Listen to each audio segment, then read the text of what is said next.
Oh, my.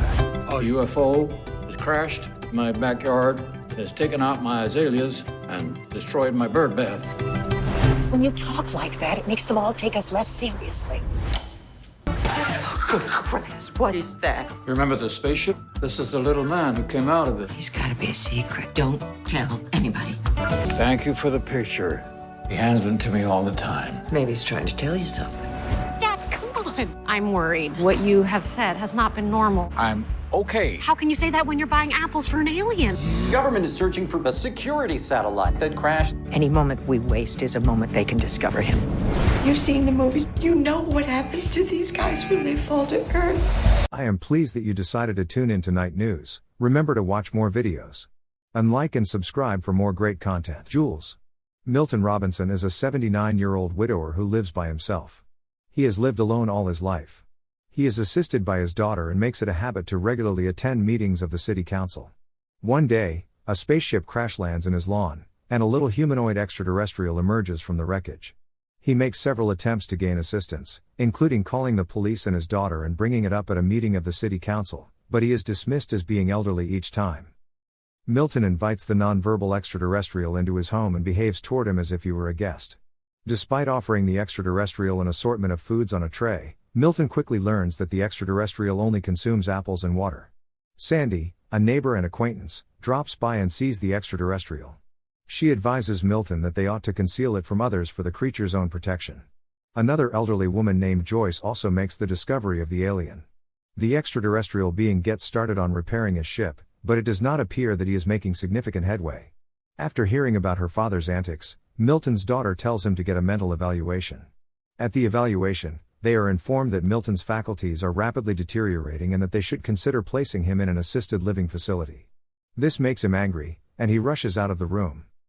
Sandy is robbed by a young man who she welcomes into her home in the course of her efforts to initiate a program that will connect with the kids.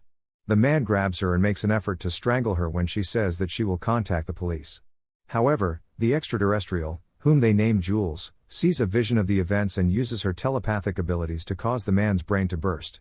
The National Security Agency, which is still looking for the lost spaceship, now has more reason to be suspicious as a result of this. Milton, Sandy, and Joyce come to the conclusion that Jules's ship can only be powered by the bodies of deceased cats. As a result, Milton and Sandy set out to locate them, but Milton continues to be preoccupied with thoughts of his deteriorating mental capacity. In the meantime, they are being observed by law enforcement officers who are following them without their knowledge. They are successful in repairing the ship after the inclusion of Joyce's deaf and blind cat, and Jules extends an invitation to them to come with him. After a conversation with his daughter over the phone, Milton ultimately decides against accepting, and he and his daughter make their way out of the building in the spacecraft just as the NSA is breaking down the door. After Jules drops them off, the three of them go their separate ways. After some time has passed, Jules pays another visit to Milton. On the website that aggregates reviews, Rotten Tomatoes, 83% of the 90 critics' reviews are good, with a rating of 6.8 out of 10 being the average score. The general opinion expressed on the website is as follows: brought to life by an outstanding ensemble cast, Jules uses its cute concept to grapple with poignant themes that are universally relatable. The film received a score of 57 out of a possible 100 on the review aggregation website Metacritic, which use a weighted average to assign scores, suggesting mixed or average reviews. Guys, stop it. You think we can call him Jules? He's no Jules, he's more of a Gary. Your dad was in here earlier. He said he was buying apples for an alien. Like an illegal alien? He hands them to me all the time. Maybe he's trying to tell you something. Dad, come on. I'm worried. What you have said has not been normal. I'm okay. How can you say that when you're buying apples for an alien? The government is searching for a security satellite that crashed. Any moment we waste is a moment they can discover him. You've seen the movies. You know what happens to these guys when they fall to earth. Jules has come to mean quite a bit to us. It's about Dad buying apples for an alien. Maybe I show you around.